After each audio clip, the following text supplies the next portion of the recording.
And we are live. Welcome back, everybody, to Behind the Tool Belt, episode 235. Today, we have another special guest with us. Stay tuned. We will be back after our short intro from our sponsors.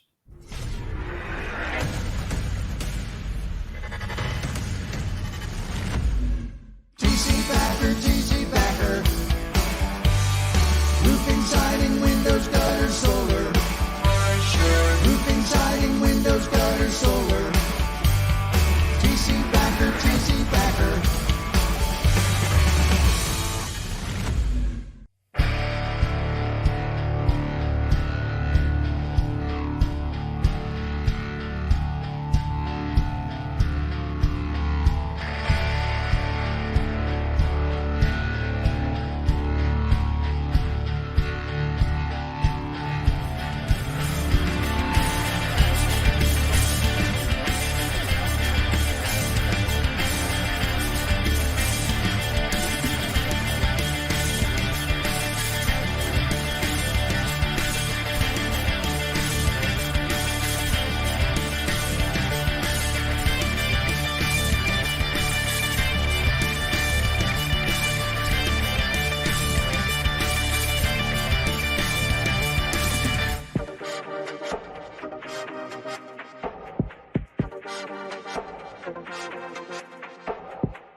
Is your lead flow down? Whether you're a company owner, office staff, salesperson, or installer, you're a roofing rock star.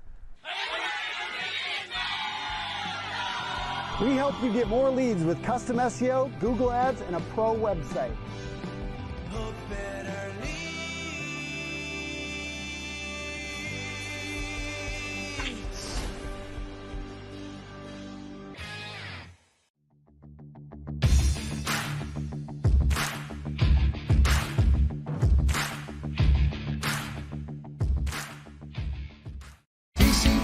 GC Backer.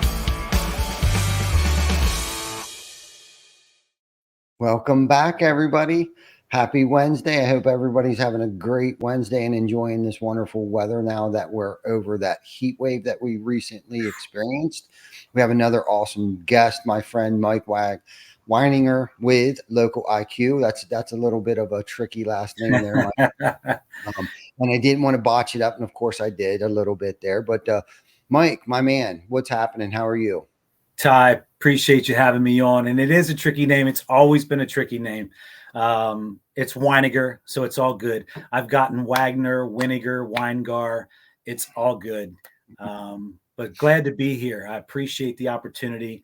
I love what you're doing. I was smiling the whole way through the intro, just at the advertisements and, just where you've brought this. So congrats to you. And again, thanks for having me on.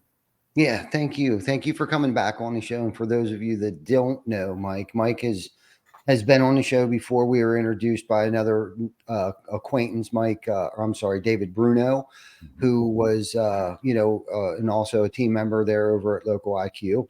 That's where Mike still resides over there on that team over there. And I think we were at the York Revolution Stadium. Yeah, we had the round table set up there. That was exciting for me because it was a night at the ballpark. And David had just, I think, recently begun, networking with you and gotten connected. And David, I was always one of his biggest fans. He's worked for me for about 6 years.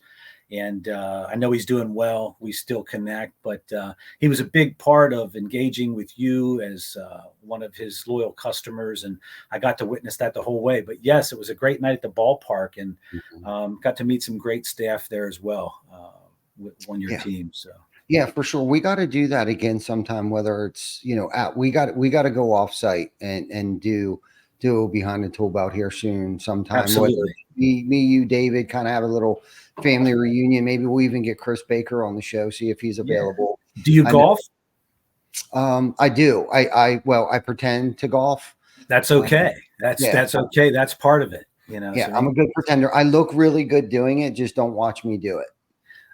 no matter if it's in a organized scramble or just with some friends, it's always treated as a scramble. We'll play the best ball as we go and have a good time. Yeah. Well, that's probably one of my favorite ways to play golf is in a four-man scramble. I tend to be able to pull a little bit of weight, whether I sneak in a long putt here and there, or I'll even That's get a it. nice little drive every now and then straight down the fairway we're actually supposed to Yeah. be playing. I'm always equating numbers. The last one I was at, I was looked at everybody and I said, "Hey, look, nobody here is a above average golfer by any means, but we're here to have fun. So all you got to do is 25% of the time come through for the team. There's 4 of us, right? Yes. Let's own a little bit. I think we were talking about that yesterday when you and I met. I was talking about the getting 1% of 100 people's efforts versus 100% of your own and how much sense that makes. So Yeah. kind of like in golf, I equated it that way, only in the quarters. Yeah, I love that. That's actually a great way to look at that stuff too. Golf is definitely is a sport of patience and consistency, and that's perfect metaphors for life in general, right? You need to be very Yeah. consistent, and you need to learn patience. But I've also learned not to pray for patience because for whatever reason things are presented to you for you, not necessarily on a silver platter, but things that you may need to have patience with, right? Because I've done Yeah. that. Like, oh God, please give me, and not that I'm a Bible bumper, but like I need patience right now. But No, completely understood. I continuously get tested, so I have to work on my patience skills. So that Amen. was my Amen. point. I can relate to that. And above anything, golf, life, work, Yes. personal, everything, you got to be willing to accept some change as it comes along. Be adaptable to change. You know what I mean? And in golf, you Yes. kind of figure out. I took my son out for the first time. He doesn't get a chance to golf much. He took me out for Father's Day, and it was just to the driving range. But he actually fell in love with it, I think, and was like, "Why don't we do this more often?" And but he's a former baseball player, so he's got that baseball player swing. But he was willing to listen to some advice I could give, and by no means am I a golf expert, but a little bit of wisdom and experience along the way, I can offer some tips. Practice what you preach, kind of thing. So, Yeah, absolutely. And I suffer from that too. I have played, baseball for most of my, my teenage years up into my early adulthood. And then when that career came to an end, shortly after that, I got into semi-pro softball. So I know all about muscle. Transition. Yeah. Yep, I know all about muscle memory and fatigue. And that I'm okay. I do okay on the front 9, but by the back 9, fatigue starts to set in. Muscle memory starts to come back to old habits and old swings and things like that.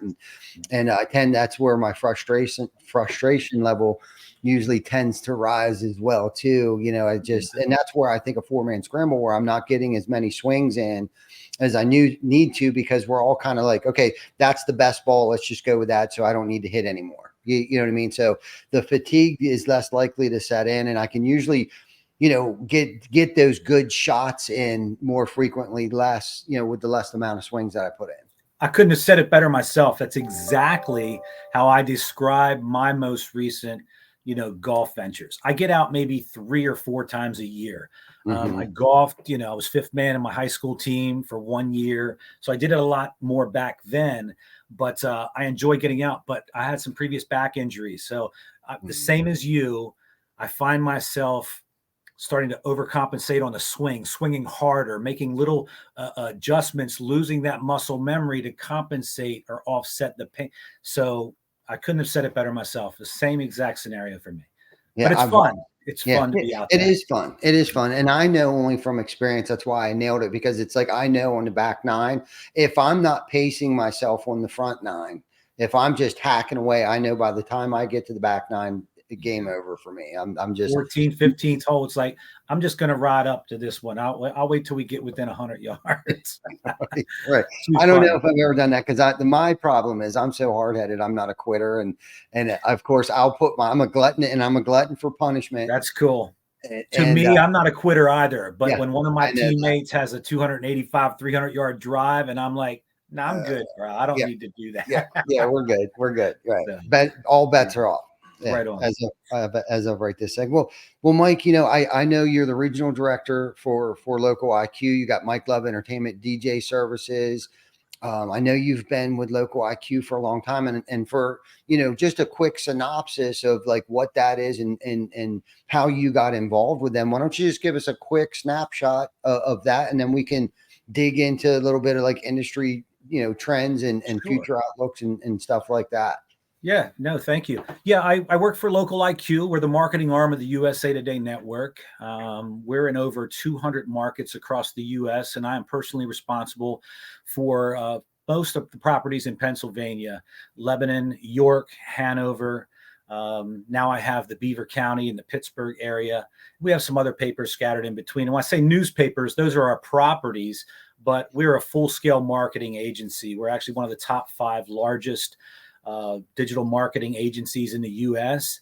And just recently, the USA Today became the #1 source of news and information, taking over NBC, beating out Fox, CNN, and all of those others. So 52% of the American population consumes our content each and every day. My job as the regional sales director for Local IQ is to lead a team of marketing consultants and sales professionals with a suite of print and digital products to help a small business in a local community or a regional business or even on a national level grow their marketing and their database of customers, their overall bottom line.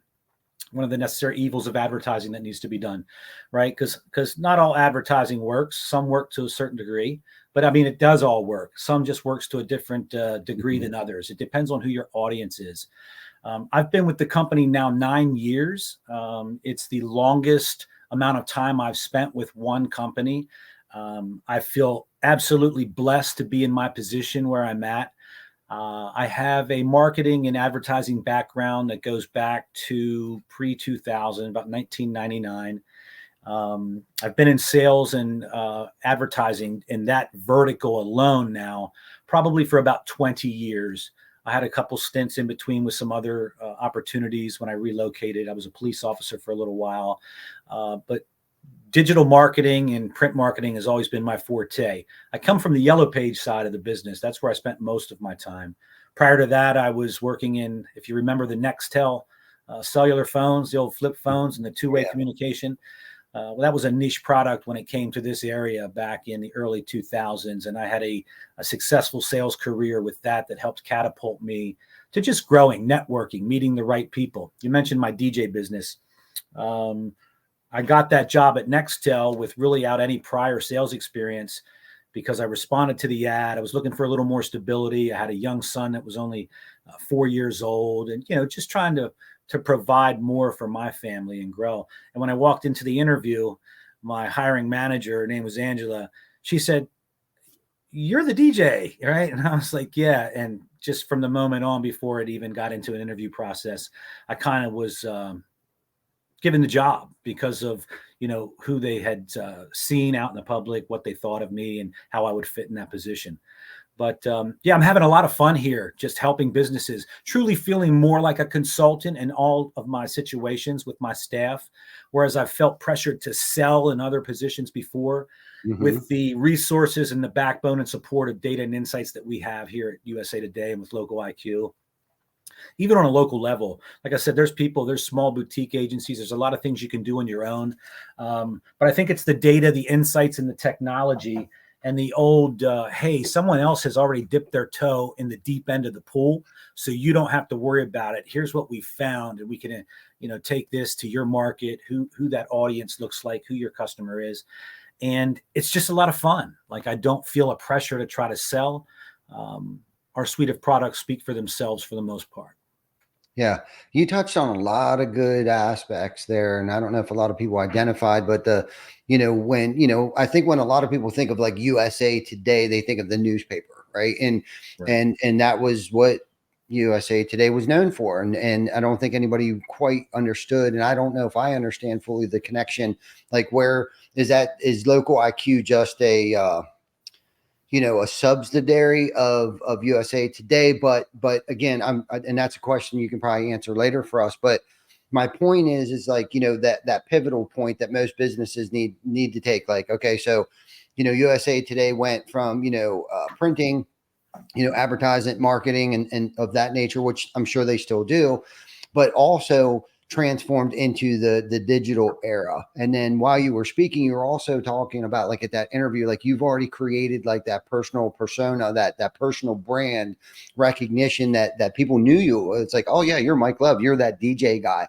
And because of that, and I want to talk about like the importance, not maybe right this second, but later on in our conversation, the importance of, personal brand, and even just having, in today's day and age, a social media presence. Okay. But before we get there, let's talk about some of the transitions that USA Today had to do, and how in conjunction did that work with like Local IQ? Like, how was Local IQ born or developed, or was it a different company that USA Today purchased? Give us how that whole Yeah. transition happened. No, that's a great question. And I'll give you the quick 10,000 foot overview and the Cliff Notes version of it. So the USA Today, Local IQ is the marketing arm of the USA Today. The USA Today brand is owned and under the Gannett Corporation umbrella. So Gannett's the name that's on my pay stubs, right? Because that out of McLean, Virginia, that's the company that runs the whole show. So underneath that umbrella, they've made purchases over the years where some companies, they're merging with other companies and growing. That's kind of what Gannett did. Gannett started to make some purchases and mergers with companies. And we've been blessed and fortunate enough over the past several years to not fall off too much, where some companies, they get bought out or merged with someone else. Nextel, I was talking about, for example. I worked for Nextel partners here, and I worked for Nextel proper down in Florida when I had relocated. But then nobody knew that they were going to merge with Sprint, and it was going to become Sprint Nextel, and the NASCAR brand. Everything changed then, right? So it's kind of like the same thing, whereas Gannett's made these purchases and smart business decisions to become one of the top digital marketing agencies. We have other agencies out there that are doing marketing efforts for other businesses, and those businesses and individuals might not know it, but we might be the backbone behind that. So there's over 1,000 different agencies across the U.S. that we actually are behind the scenes, whether it's white labeled or they're utilizing our network of services and data insights, et cetera. So pretty much it was about 7 years ago, I guess, maybe 6-7 years ago, when Gannett made the purchase of our local newspapers. We were under the Media One Pennsylvania umbrella, the Texas, New Mexico newspaper conglomerate. And I've seen a couple brand shifts with that alone, like our digital providers. My staff and I have lived through 3 different mergers, so to speak. And change is tough sometimes. And sometimes, and I saw some good people, some leaders ahead of me, they weren't willing to stick around. And it's okay for whatever decision. I think everybody's doing very well there. I really didn't have a choice or have anywhere else I wanted to go. I was just like, hey, I was recruited to come here. I was actually recruited away to come here as a digital sales manager when we were Media One PA. And, they made a position for me when they realized, when I said, look, income and all that, without getting into details, this is what it would take for me to leave, because I'm happy where I'm at. It's challenging, it's tough, but I'm in a good spot, Yeah. And I was trying to climb the corporate ladder. Anyway, Media One PA made me an offer. I came in and I took a pay cut, and I was willing to withstand that. I've always been a risk taker, and I've done those things before in life where you take some, take some chances. Sometimes there's, if no risk it, no biscuit. That's an old cliche statement, but no risk and no reward. I've always been confident in myself and those unbelievable family members and support staff that I have personally. And even my previous mentors, I trust what I've learned and taken away from them, that I'll always land on my feet. You know what I mean? Some way or another, I'll be okay. And because God has me too, you know what I mean? I'm good. So I've been blessed to be here. I've grown from a digital sales manager to a York sales manager to becoming the vice president of my position now, where some things have happened. COVID set back a lot of things. Some big changes happened then. We've gone to virtual environments with still some local offices open, but my whole staff, it's a big change for us, not being mandatorily required to come into an office. That takes a unique individual, for example. So, but we've made it. We've tread water and we're above the grade. And, we talk about newspaper. Listen, I said earlier, all advertising work to some degree. Some work better than others, but newspaper has a specific audience, right? It's not going to be your Gen Zs and your Gen Alphas, and it probably is not going to be most of your millennials, but it will be all of your baby boomers. It's going to be some Gen Xers. It's going to be people that have disposable income, higher household income. Most are college educated. They have disposable income.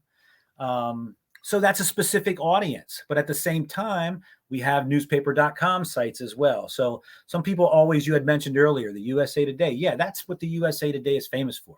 You ever stay at a hotel, you open up your door in the morning, there it is, right at the foot of the door, right? So now what they did is they made these purchases of all these newspapers across the U.S. So the York Daily Record, the York Sunday News, the York Dispatch, the Hanover Evening Sun, the Lebanon Daily News, the Chambersburg Public Opinion. Those are all my papers. When I say mine, just those that I'm responsible for with my sales staff here locally. But I have staff that we can market, in South Carolina, for example, in Florida, in California. So it's great. I love what we do. Yeah. I don't know if I answered the question completely, but that's kind of full circle where we came to. Yeah, no, you did. Full. I like how you gave us the full synopsis of how that all came about and like how it was born and I'm probably going to pronounce this the Gannett company. Gannett. It's okay. It's like Wynegar and Wynegar, what I mean? Right. So the Gannett company, it's like, cause I like to watch things, and I study other businesses. I study people like Henry Ford's, the Thomas Edison's, the Dale Carnegies of the world, right? Like from 1901 to 1927, that supposedly is like the great generation, right? The greatest generation. And I study a lot of the Winston Churchill, like all of the great people, business owners, entrepreneurs, the greatest minds of our time. Most of them came from like that era. And like when it comes to like big businesses that go in and absorb other companies and stuff, that's them, like listening to those people and watching other companies grow like that. That's them evolving to the times, the change, right? Like how many businesses that were around for 100 years and all of a sudden just kind of went away? How many businesses have been around for 4 years and are no longer here because of either technology changes that they didn't or weren't willing to adapt or surround themselves around people that were smarter than them in eras or areas that that is the way that the industry is shifting or changing to. And that's how I kind of see like the USA Today, pivoted from like print advertising and marketing and newspaper and stuff to the newspaper.com stuff, but then got even more deeper on that where it comes to like social media, websites, targeted emails, geo-targeting, geofencing, like evolution, right? Yeah. Yep. The evolution. Yes. That was the word I was looking for. Perfect, Mike. So the evolution of USA Today and the Gannett, what was it? The Gannett company. Yeah. So that always interests me. That's why I asked you about like the USA Today, the local IQ, like how did that form? And you gave me the perfect synopsis with the Texas and New Mexico company, how they, bought them, and then the local newspaper companies here. Yeah. And I don't mean to cut you off, but I'm just saying without working at that C-level executive office where those decisions are made, I just know from looking at it and from what I've embraced and been taught that, the company made a decision that they didn't want to fold. They wanted to have foresight and be a leader, a continued leader. And they saw the progression and the growth of what technology and marketing and things can do. And that's how it's evolved. So I love it. I love it. I love it. That's a great story. I'd like to dig into it a little more at some other time and really find out like, who was the brainchild behind that and who was making the decisions and why did they come up with those decisions? Because honestly, when it comes to business and making decisions, marketing is one of those really big things of like, man, I hope this works, because like you said earlier, all marketing works to a certain extent, but it's based upon like What market are you targeting? What Yes. channels are you going to use to get there to reach these people? And then how many touch points are they going to get? And then always the magic question is how much money is it going to cost me and how long is it going to take? So That's it. And one of the other questions about that, just to add in there, yeah, no, go that for it. was a mentorship thing that I learned. So that statement, you've heard Mr. Bruno say it 100 times, Yeah. and it makes me feel good that David's taken some things away that I learned. I Mm-hmm. talked to you yesterday about the art of duplication, right? Yes. Finding one or two people that do and will do the exact same thing, say the thing, in their own way, but do what you do to be successful, and that helps. So one of those statements was all advertising works to some degree. Some just work better than others. And then it's because of this, right? Who are you trying to target, et cetera? And the other one is in business, bottom line every day is you got two types of customers, no matter what kind of business you are.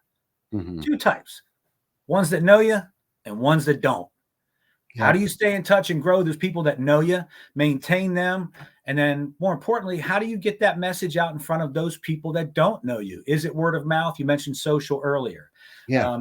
Out of sight, out of mind, because it's gone from, in the last 20 years, I know you're aware of this, but it's gone from having about 3 to 5 forms of traditional media, TV, radio, billboard, right? Newspaper, you name it. And then maybe a little bit of internet. Mm-hmm. Now we've got social, yard signs, various search engines all over the place. We got targeted email, we got direct mail, we've got social media marketing, we've got pay-per-click, we've got SEO, right?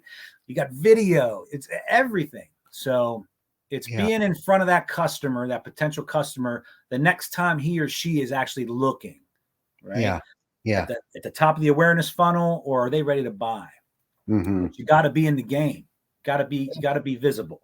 Yeah, for sure. And that's the thing too. I think that I guess there's a difference between like the market and the brand. Like if you don't have a brand, like what are you marketing? And that's kind of always been my philosophy of like certain things that you do isn't necessarily marketing. It's more so a touch point for a brand awareness, that omnipresence, whether it be from like billboards to yard signs, truck wraps, like more traditional things, I think are still useful today. Like you need them. So then you can market your business. So give us a real good, clear cut impression between the difference between branding and marketing, because I think that's a misconception a lot of people don't understand.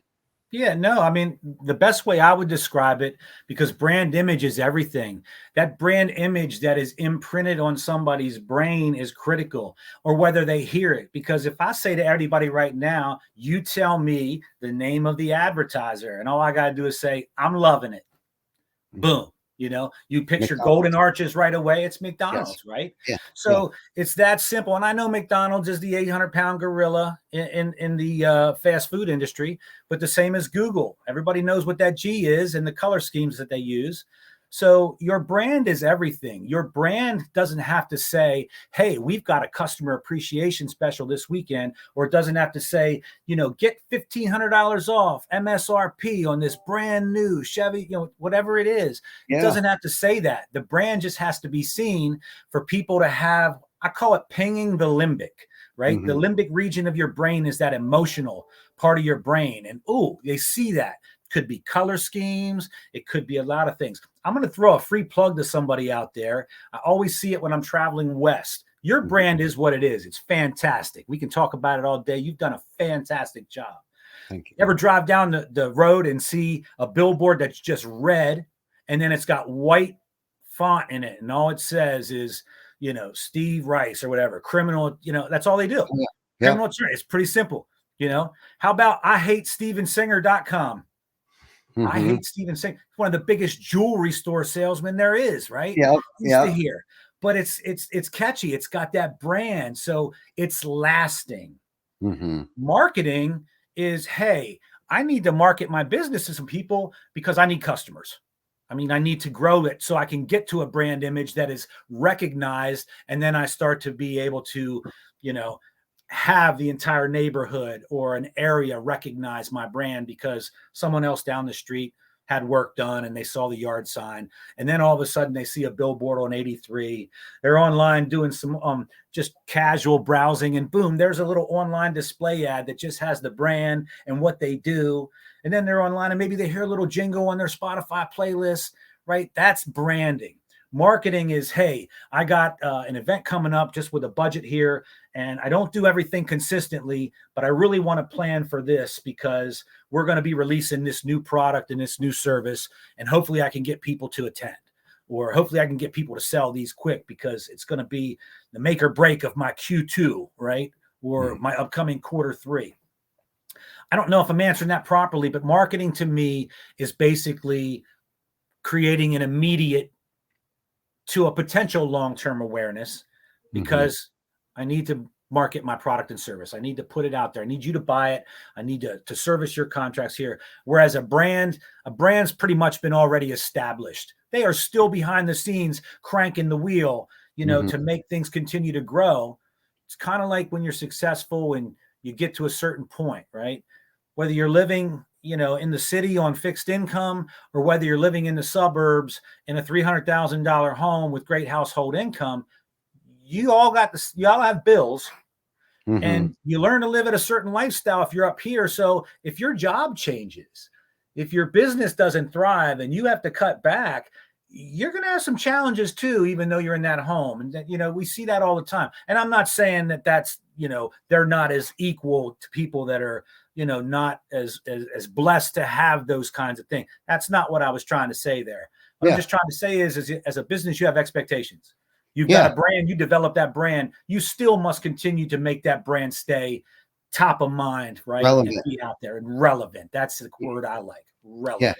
Yeah, absolutely. For the longevity. And, I love your explanation of branding and marketing. Marketing is like a product or a discount or whatever that is on those more so social media, internet, but the power of brand, and I don't think people understand this enough, is that if you brand yourself well enough, like they're not searching in the industry we're in the roofing industry, like we don't necessarily want them searching roofer near me. We want them going and looking straight for TC Backer. Like we don't even want to give our worthy rivals the opportunity for them to search roofer near me. We want to show up in enough places, right? Whether it's on their phone, when they're on the crapper, or, when they're watching TV, or if they're watching YouTube channels or streaming and all these things. Like we want to pop up in these places. Now, when it comes to marketing, and let's just say mass email, right? Yes, that's a touch point, but how can they get a hold of us? How can they get a quote? What services do we offer?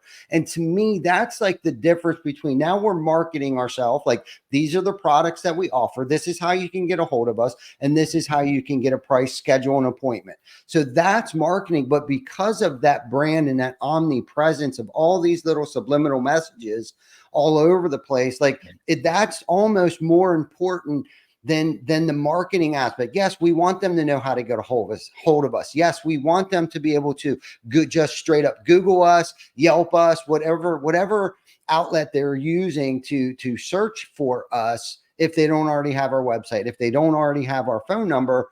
But the name of the game, at least in the industry that we're in, is that he who gets the most touch points first wins. And that's like the mission and the mindset that we have. Like we need to get our touch points out there. We need to be out in the front of the public's eye before anyone else. Like don't even give anyone else an opportunity or a chance to be looked at.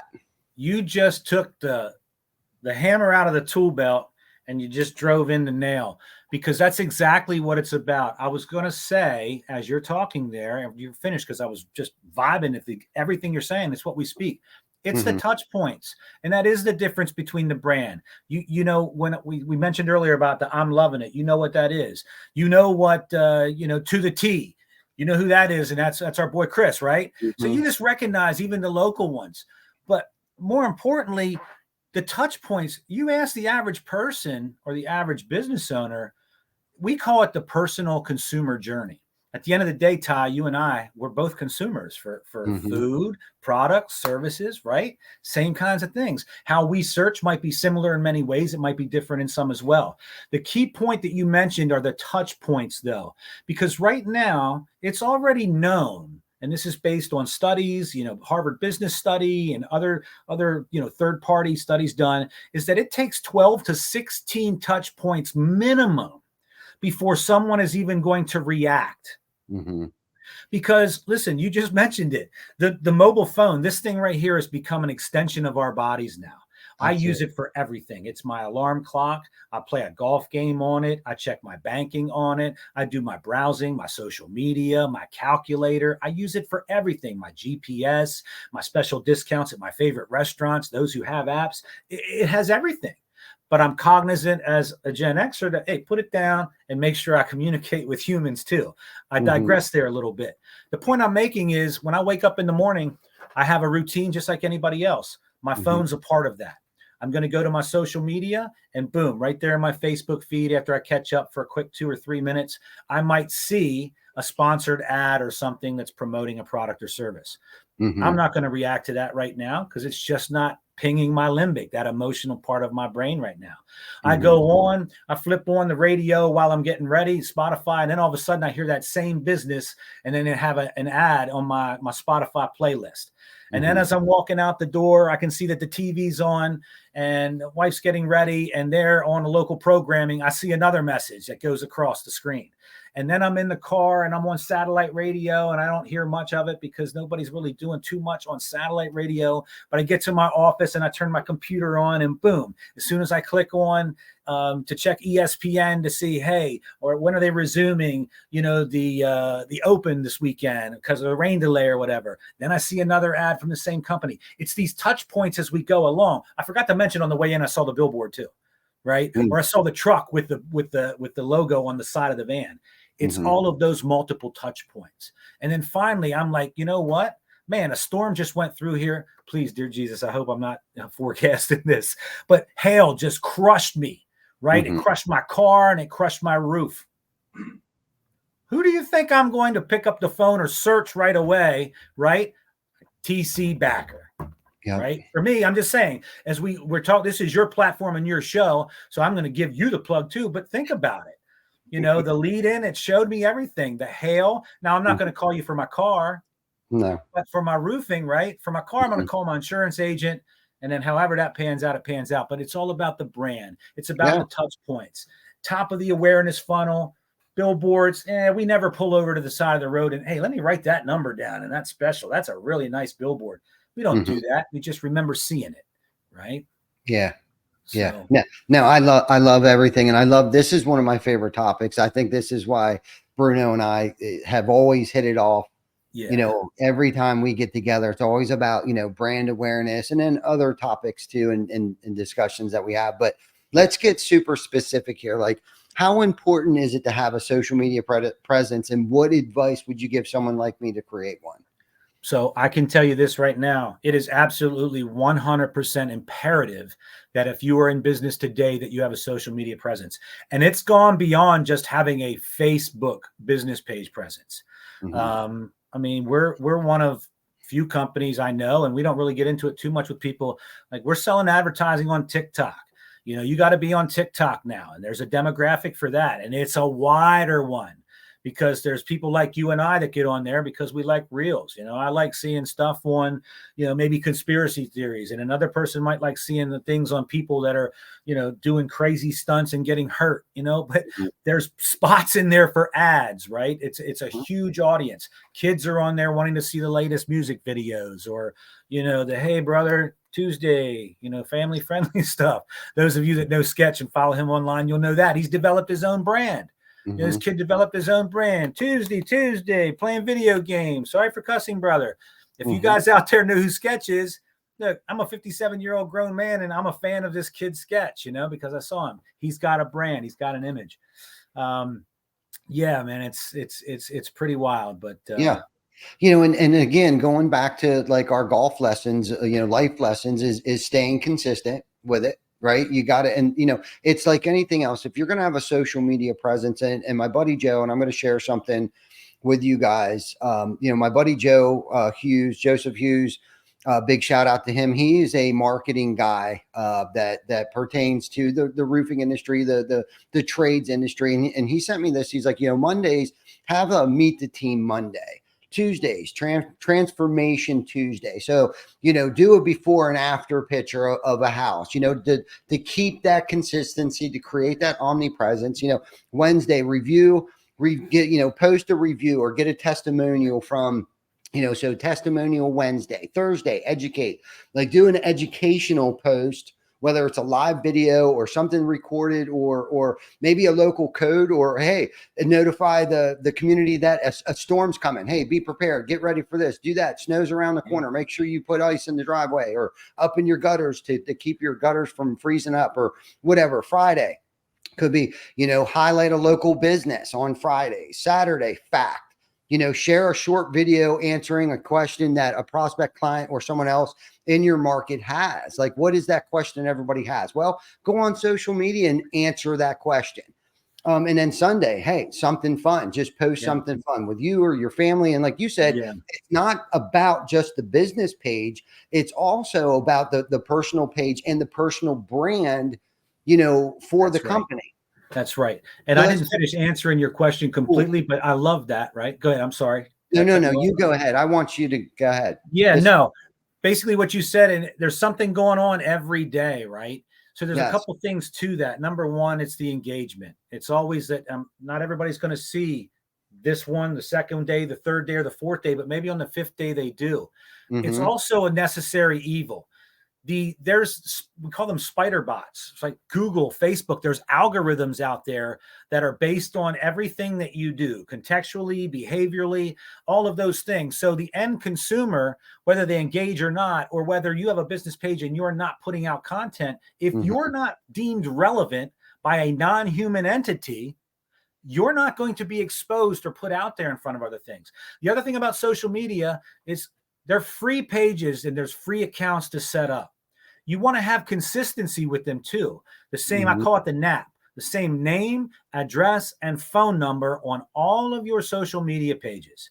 Okay. It's got to match, because in the eyes of the search engines, and really the 800-pound gorilla we call Google, like if you have little missing or inconsistencies among what we call your listings, your social media listings, you're going to get like dinged red flags behind the scenes, and you won't be found as relevant to be able to offer that information to you, the consumer, that's wanting that most relevant information. That's why Google does what they do, and that's why they do it the best. You might not agree with them all the time, but social media platforms are free. You need to create profiles on them. And the other thing is, with what your friend was sharing with you and doing that every day, I might not see every one of them, but the key is that we talked yesterday. Would you rather do 100% of your own effort all the time, or maybe getting 1% of 100 people's efforts be better for you, right? Time management, free you up to do other things and help you grow. Meaning that on social media, those things can be shared. There's an option for people just to share that, because, oh my gosh, my cousin Tony needs some work done. And I remember we were just talking about this on the phone this weekend. I'm going to share that with him online, because I just saw this, so that he gets it. Boom. Then he shares it with his wife and maybe some people in his neighborhood. And now we've just gone from something local here to a more regional, or, you know what I mean? Where in another market, you provide that service if it's relevant, or he's taking care of it for his mom here. Look, I think you understand what I'm saying, right? Hopefully the people that are listening do too as well, but it's imperative to have it. It's generally free to set it up. You can put money into it. There's all kinds of things you can do. You can personalize it to show that you've got, this is why you want to do business with us. This is a differentiating factor. I might not have all the marketing dollars in the world, but you find my content engaging and interesting. And oh, by the way, yeah, you're right. My reviews that you're seeing are because I do great quality work. I'm reliable, trustworthy, insured. And how can I help you accomplish something? And that would help the business grow, right? So yeah, you get 100%. You'll miss 100% of the shots you don't take, number one. So, but you got to have a social media presence, because this phone has taken all the one-to-one interaction away, not away, but put it behind us for that end touch point. Because now I can just browse and see if I can find information on you first. And if somebody says something bad, or you don't exist on social media, or you haven't put a post on since December, and it's now June, right? Probably my limbic is going to be like, I don't feel confident right now. I'm going to look for somebody else. Right on. Right on. What kept going through my head when you were speaking is like, people go with you because they know you, trust you, and like you. And if Bingo. you're not on social media, and like you said, like your friend or your aunt is sharing your post and your comment, well, it's like, well, hey, Aunt Susie knows this guy. He just shared it. She must trust him, and then of course, well, if she likes him, I like him, It's an but I automatic also confidence factor. Yeah. right, Yeah. right. So, and the other thing is too, it's like you were talking about the people in the background that are making that machine go, right? Well, it's like we're creating that known presence. We're creating that trust factor. So then an extension of our team goes out to a person's house. Now it's kind of like their job to get them to like us. They need to like you. Necessarily. So there's many facets or many areas or directions that you could look at this no trust and like factor. But if you're not out on social media, especially, it could be, the sales consultants, they should be out there promoting the products and the projects that we should do, or have done. It takes more than just like the media team, that we have Sure. hired, or Vic sitting in here with John and Skylar and Rocket. It's like it takes the entire team to create that whole omnipresence. And what it can also do too is help you recruit and retain, people into your organizations that Yeah. are like, hey, I want to be a part of that company. I want to sell roofs too. Hey, Because you create a culture. That's what it is, right? yes. It's exactly, people take ownership of that. Here's a job that my company did. That's why I said earlier that Mhm. I'm blessed. It's the best job I've ever been in. And I'm so confident. I don't ever feel like I have to sell something to anybody. I really don't, because some will, some won't. So what? Who's next? Right? There's other businesses out there that are good. Not everybody wants to buy a Ford. Chevy people don't want to buy a Ford, right? It's the same kind of thing. People don't like Burger King flame broiled. They prefer McDonald's. Or somebody says, no, I'll only eat a hamburger. It's six of one, half dozen of the other all of the time. But you've got, if you're in the game and you want your company to thrive as an employee, yeah, you got to walk and stick your chest out and be like when my colleagues in the Southeast have a big win with Mhm. like a Bell-Tone franchise or something like that, man, I'm proud. When the Mhm. USA Today comes out, and we're just the York Daily Record here, the York Dispatch, the Hanover Evening Sun. And I say that just only because there's major metro markets we're in: Detroit, Indianapolis, Phoenix, right? So when we were just deemed the number one source of news, consumed news and content information Mhm. over all other media outlets, the NBCs, the CBSs, the Foxes, the CNNs, even though I'm in advertising and I don't write articles, and my team, like, we don't do the editorial stuff. That's not us. We're marketing. We're talking.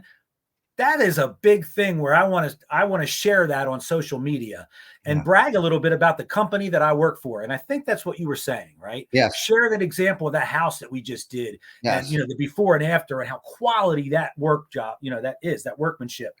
And then let people brag about that and say, yeah, here's my 5-star review. Ty's team was exceptional. They were courteous. They were efficient from beginning to end. Their communication was outstanding. And I would recommend them 10 out of 10 times to anybody. That's Yeah. the kind of stuff you want to get. That's just an extension Look, I got compiling from. goosebumps, man. But me too. I did too. When you were talking about the win that you guys, because that is an amazing achievement, and don't take it lightly, because if it wasn't for your area, they wouldn't be number one. And that's the thing when it goes in the team and working cohesively together, even though you may be independent.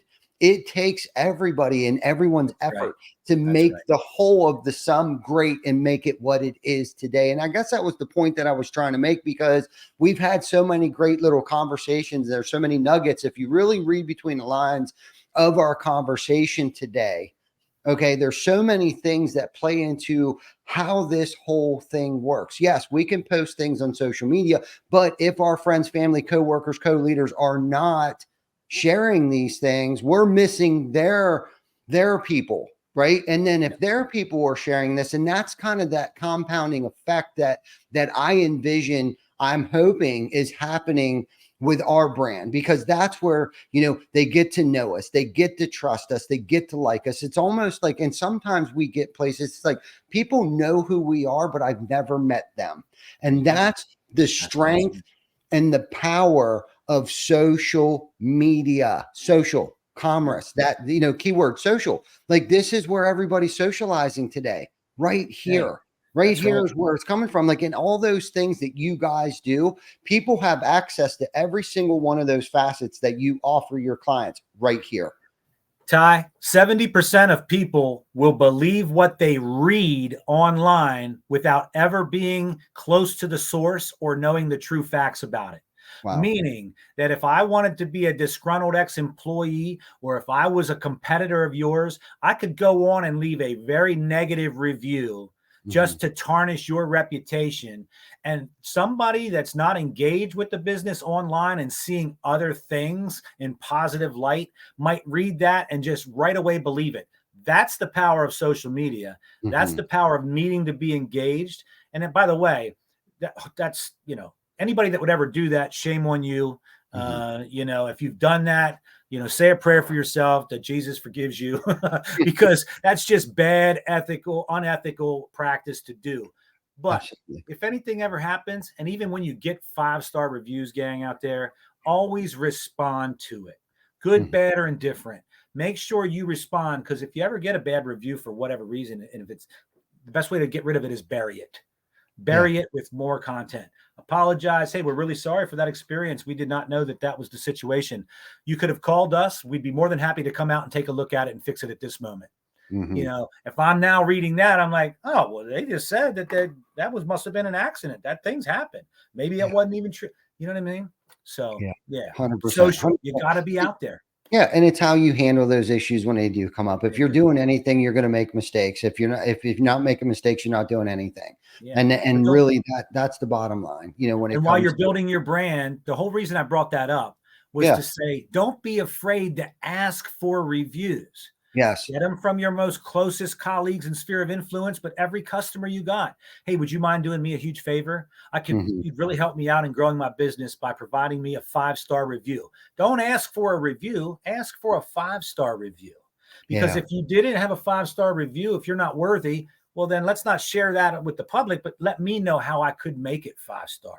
But when you ask for 5-star, you'll get them, and then it builds up. That's going to separate you from your competition as well. Absolutely. And referrals is another. Don't be afraid to ask for the referral. Like, hey, do you have an aunt, uncle, or anyone that you can refer me to? And that's where some of your pipeline should come from, with people checking out your reviews, reading your reviews, but also asking for the referral. That's a big thing. So before we wrap this up, and you kind of started to touch on these nuggets here that you want to, leave our guests and our listeners with. If I wanted to start marketing today with a shoestring budget, what would I do, man? What would you do? Right? Being in the position, seeing everything that you've ever saw, like, let the cat out of the bag for us here a little bit. So here's exactly what I would do. And I'm going to give my company a shameless little plug here, because when you hear the USA Today, you might think, oh my gosh, thousands of dollars a month. No, there's a couple basic things that you as any business needs to do. And I'm speaking from a business owner standpoint now, because I've owned businesses in my life. Mike Love Entertainment, Pharma Free Remedies. I know what works, and I've learned from my own marketing training and experience to how to do that in-house. So here's what I'd tell you what to do. First and foremost, if you don't have a website, you need social presence, so we'll go there. But there's businesses out there that are using their Facebook page as a website. You got to get a website. It's great that you've got a Facebook page. I'm not saying that that's not going to work for you, but maybe you're getting all that you want to get, and that's why you'd stay there. But you need a website as well, because that's one of those things that the spider bots and the search engines and the algorithms are checking boxes all from. If you don't have a .com site or a .net site or something like that, that's an automatic ding, bumps you down above other businesses that have the social media and the website. Websites can be free. There's a lot of free templated websites where you can just have 5 pages or less. And though you might not be able to do it, I would encourage you to get a website. There's people out there that can help you. Now, here's the basics of what you need to do. I already mentioned earlier, take advantage of the free profiles that you can create. I would start with Facebook posts, share on Instagram, and vice versa, right? So you got Facebook, Instagram, get yourself a YouTube profile, get yourself a TikTok profile, get yourself a Snapchat profile. These are all business profiles now, not personal, but business profiles. Listen, you might not be able to keep up with putting content on all of them, but as long as you focus on your Facebook and your Instagram photos and the 5 days or 7 days a week that, Ty was mentioning earlier, that's going to give you some relevancy. Why the other profiles? That's because when those algorithms are looking, it's going to see if you've got a presence, first of all. At least you've got a profile on there. And as you grow and build your business, this is what I did. I didn't have content yet, but I put those logos on my business card and my website so that there were links to go there. So I had a page that was set up that was specific because I was trying to build the brand. Mm-hmm. The content, we'll add to it. We'll get it there. But this is all stuff that is free right now that I'm telling you that you can do. The next most important thing that you should do, and this is where local IQ comes in, and you should talk to me seriously. We've got a very low cost for less than $200 a month. Actually, for less than $100, you can knock out one of these things. You need to have consistency among not only Google and Facebook, but there's a plethora of other search engines that you may or may not have ever heard of, or ones that you never frequent. Beyond the Bing, beyond the Yahoos, beyond the Yelps, beyond the city searches of the world and Foursquares and all, there's a ton of different search engines. When you have a presence on all of those and your name, address, and phone number is the same, and you can't do this by yourself. You're going to get to a certain point, and I did this trial and error. Spent a whole Saturday morning trying to put profiles in. Some of them you got to go through verifications. You need to jump through this hoop. There's a low-cost search engine optimization piece that you can get that will organically help you. It'll claim your Google business as well as all of these other search engines, and it will help to get you on the map, but give you some organic traction as well, because you can add photos to it, free. You can add content to it and posts, free. You know what I'm saying? And then you just start to share it. But those things, literally for less than $100 a month, I have a program. It's called a local listings claiming that will put you in the eyes of Google better than you're at now, but to help you consistently start to grow your local organic traffic first. And then you can always grow and then branch out to some Google paid AdWords or a targeted email blast. You know what I mean? Some different things of that nature as you grow. You can make your own videos with your cell phone and a camera. They might not be high quality, but these cell phones now have 12 megapixel or better cameras. Mm-hmm. Make a short 15-second video, personalize it, post it just every once in a while. These are all free things that you can do. That's what I would say, Ty. No, I love that. I love that. And just so anyone listening out there, I want them to know that we use local IQ as well. As many other people probably across the country, but I just wanted to throw that out there that we trust and have trusted. And one of the reasons why we do it is because the reach that you guys have and the amount of people and touch points that you have access to, we can't reach that ourselves. So we need help. We need a little juice, from sure. a higher power as local IQ to get out there and really reach these people, not during normal business hours either, but as we're sleeping. Like we need someone behind the scenes. We just need that engine back there to help us make that splash, create that omnipresence, create those touch points. But I love how you said all of those things in the beginning. It's free. This is free. This free. And what it requires is some elbow grease, right? Like, and that, I think that's probably some of the difference. But if anybody was, that really wants to start out, or maybe you have been in business for a year and don't understand like why your phone's not ringing right now. Well, it's probably 80% of what you just mentioned, Mike. It's because they didn't create like a business profile on social media, or maybe they did, but it's just been sitting there and they don't even have any reviews. How hard would it be to ask your mom, your dad, your aunt, your uncle, anybody that has received any type of service from you, to ask them to go out and put, a review? Like you have probably 1,000 contacts in your phone that you've probably touched their house or their home or their computer or whatever industry that you're in. To ask them like, hey, remember about a year ago, that I come by and I mowed your grass for you that one time. Well, I decided to go out in business for my own. Would you mind going on to my social media platform? And this is the other thing too. It's real super simple to copy and paste the link and send the text message to somebody and like, hey, this takes you to my website. Do you mind giving me a Google review? Boom. And I'm not saying get fake ones.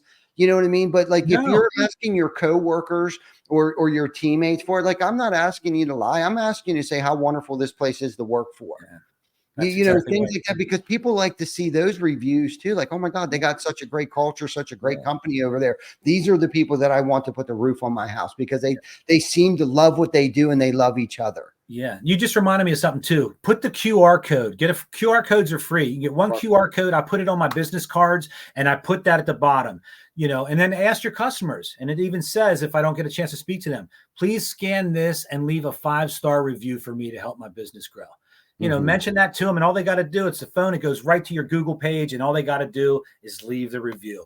Hey, I want to thank you for your business and partnership, because I appreciate that, and I'm looking forward to continued growth for you and being a part of that with Local IQ. So thanks we again. appreciate everything that you guys ever done. I know when we met David that you were in the background there, and we got to visit with each other. I think it was actually at the York Revolution game there. But we've always trust. Hey, we know you, we trust you, and we like you. And Thank being you. a Appreciate consumer, it. Yeah. That's why we went with Local IQ, because we liked David, we liked you, we trusted David, we trusted you, and we know you guys at this And I point in time. We appreciate know that you very guys. much. Hey, I want to offer this. Go ahead. I want to offer this to you too. For any of your fellow businesses out there, networking partners that if anybody is interested in anything that I just shared at the end and what Ty said, we have a very proprietary platform of software. It's free of charge. I can run a free, what we call an audit report of your business. Can even plug in a competitor if you want, but it's going to share some really cool nuggets of information of where you're doing good, where you could use a little bit of help, where you're completely missing, and it's completely free. But I'd be more than happy to discuss those things with you and see if there's anything that I can do, whether free information or any kind of other solution that you might want to try to shift your marketing dollars. But again, this free digital audit report for you, reach out to Ty and let them know. Ty, you guys can just let me know, and I'll connect. But for that referral right there, I'm going to throw that out, and I would be more than happy to do that. That's awesome, man. That was such a great conversation. What an awesome episode. Mike, thank you for your time. I know you're extremely busy. So thank you for carving out this hour or so of your time, your life with us. Thank you for everybody for tuning in today. If you didn't get to catch the first half of this, please check us out on our YouTube channel, our Facebook page, Spotify, Google, or Apple Play at your earliest convenience. And if you haven't already, like, love, or subscribe to any of those outlets where you are enjoy listening to hopefully our podcast. So until next time, episode 136, our next guest will be RD Saunders, who I believe is one of our, he actually married Jana and I in Punta Cana a couple years ago. He is a mentor of mine. He is in the regime of the John Maxwell Foundation. He's actually, I believe, the president or vice president of the John Maxwell Foundation as far as their nonprofit side. So anyhow, until then, you guys have a great week and enjoy this wonderful weather. Mike, I will catch you soon, man. Thank you. Sounds good, Ty. Thank you. Appreciate you having me. Take care. You too.